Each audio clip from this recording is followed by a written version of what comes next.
Hope I'm clearly visible to all of you. And again, welcome back to my channel. Thank you so much for clicking this video. Today we will talk about the depreciation of Indian rupee. All right. So I've you know chose the economic part. So without any further ado, let's dive in the video. So Indian rupee has experienced a notable depreciation in recent years, especially in December 2025 when it crossed the 90 rupees per dollar mark. And this decline has raised concern about India's external trade balance. So this inflation pressures, what it does is it weakens the confidence of the MNCs or foreign investments. So they fear of investing their money in Indian market, and this is one reason of the depreciation of Indian rupee. That was the brief introduction about the depreciation. So again, let's move to the different causes. So yeah, first global economic factors are like US tariffs, right? And most importantly, the investor will invest where there is higher ROI, return on investment, right? So they find USA, China, more lucrative than India. So that's how the big multi giant companies, they invest in USA and China, leaving India aside. So that's the one reason of depreciation of rupees, right? So yeah, that's there. And also we have few domestic challenges, like we have higher import bills, right? We import a lot. And yeah, the crude oil, you can just have a check on the crude oil prices. It has touched the sky, right? Which wide, it has a wide impact on domestic to global market. That's there. And yeah, and inflation pressure, it weakens the other confidence. And yeah, it becomes very, you know it becomes on a lower hand of the investors if they invest in a country where the inflation is very high, right? So that's there. That was the few causes of the depreciation in Indian rupee. Now today we'll understand also the effects of depreciation. So what happens when there is a depreciation in you know any country's currency? Firstly, imports. The imports will be very costlier. In order to get anything from outside, it will cost us a lot.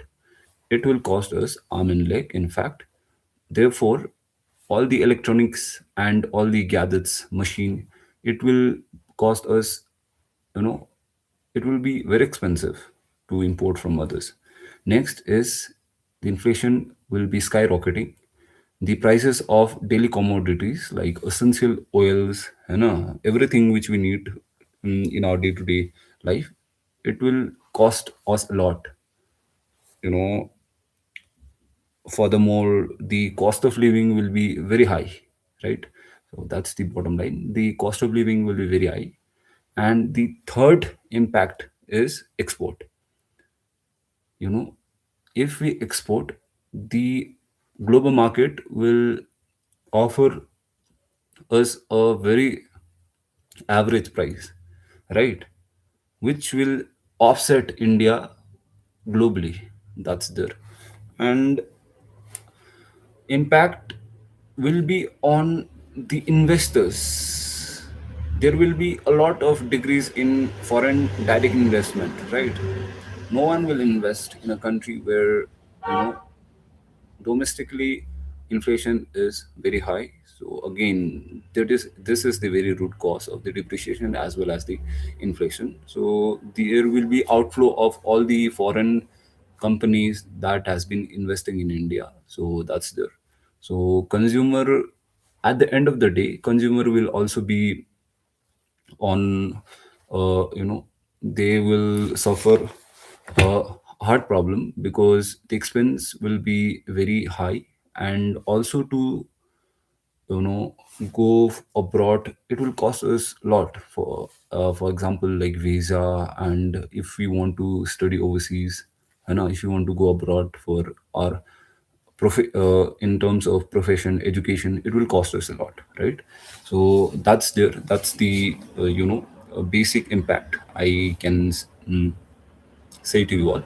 Therefore, what our Indian government can do in order to tackle this, all right, in order to, you know, come back and, you know, overcome this depreciation, what our Indian government can do. So firstly, we can strengthen export, all right. We can make and build MSME, um, micro, small and medium enterprises, industrially oriented, that, you know, that fulfills the demand of the world market, all right. So that's there. We have to improve trade and balance. Now second is, we have to attract a stable foreign direct investment, right? And that's only possible when they find something, you know, good. And yeah, because there has to be something which will benefit them, right, in order to invest.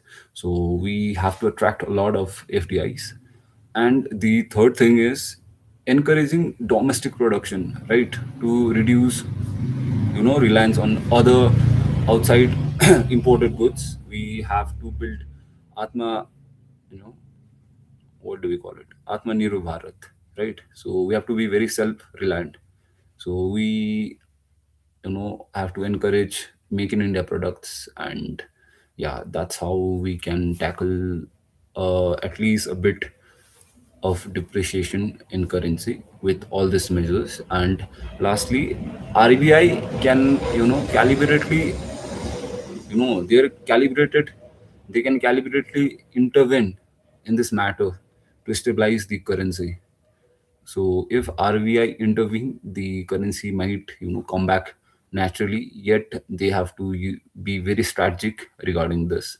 So RBI also plays a huge role in this. So they need to do you know, major intervention when the, you know, currency is getting, you know, depreciated day by day. So that's there. So that was all about the, you know, depreciation of currency, that was in my head, and I poured it all to you. So yeah, in summation, we can say that the depreciation of the Indian rupees, you know, in 2025 was largely, you know, driven by foreign, and mainly due to the US tariffs. All right, so now India is doing quite good. I can see they are signing a lot of, you know, FTA, free trade agreement, right? So that, in that way, we can, you know, do good in near future. And yeah, right. That's there. And what else? And RBI can do better at it, and also the policymakers, Ministry of Finance, right?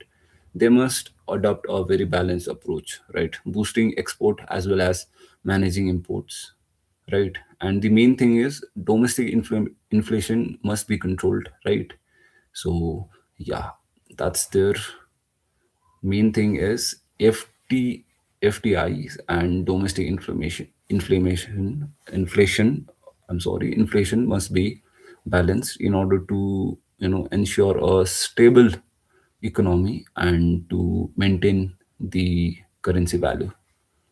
So that's there.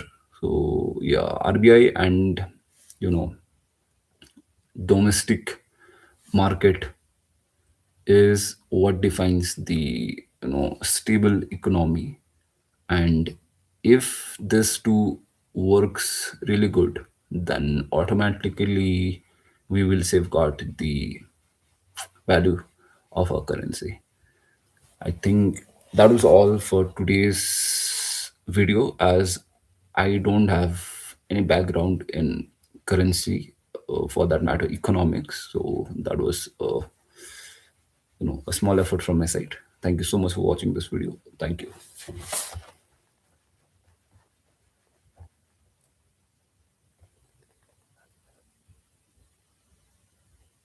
Right.